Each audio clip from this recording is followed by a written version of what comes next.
Hi, ഞാൻ doctor Irfan Arsalam, surgeons വിങ്ങിലെ clinical cosmetologist ആണ്. ഇന്ന് നമ്മൾ സംസാരിക്കാൻ പോകുന്നത് PRP ട്രീറ്റ്മെന്റ് അഡ്വാൻസ്ഡ് ഫോമായ GFC ട്രീറ്റ്മെന്റിനെ കുറിച്ചാണ്. Growth factor concentration add on ആയിട്ടുള്ള ഒരു സ്പെസിഫിക് ട്യൂബിലേക്ക് ബ്ലഡിനെ എടുത്ത് അത് 20 to 30 മിനിറ്റ്സ് റെസ്റ്റ് ചെയ്യാൻ വെച്ചതിന് ശേഷം അതിനെ സെൻട്രിഫ്യൂജ് ചെയ്ത് പ്ലേറ്റ്ലെറ്റ് റിച്ച് പ്ലാസ്മയെ വേർതിരിച്ചെടുത്ത് സ്കാൽപ്പിൽ ഇഞ്ചെക്ട് ചെയ്യുന്ന ട്രീറ്റ്മെന്റ് ആണ് GFC ട്രീറ്റ്മെന്റ് എന്ന് പറയുന്നത്. PRP ട്രീറ്റ്മെന്റിനേക്കാളും ഹൈലി കോൺസെൻട്രേറ്റഡ് ആയിട്ടുള്ള ഗ്രോത്ത് ഫാക്ടറും ആക്ടിവേറ്റഡ് ആയിട്ടുള്ള പ്ലേറ്റ്ലെറ്റും ഇതിൽ ആഡ് ഓൺ ആണ്. 18 വയസ്സിന് മുകളിലോട്ടുള്ള മെയിൽസിനും ഫീമെയിൽസിനും ഈ ട്രീറ്റ്മെന്റ് ചെയ്യാവുന്നതാണ്.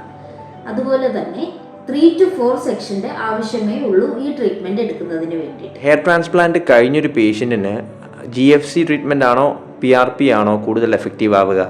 ഹെയർ ട്രാൻസ്പ്ലാന്റ് കഴിഞ്ഞ പേഷ്യന്റിന് GFC ട്രീറ്റ്മെന്റ് ആണ് കൂടുതൽ എഫക്റ്റീവ് ആയിട്ടുള്ളത്.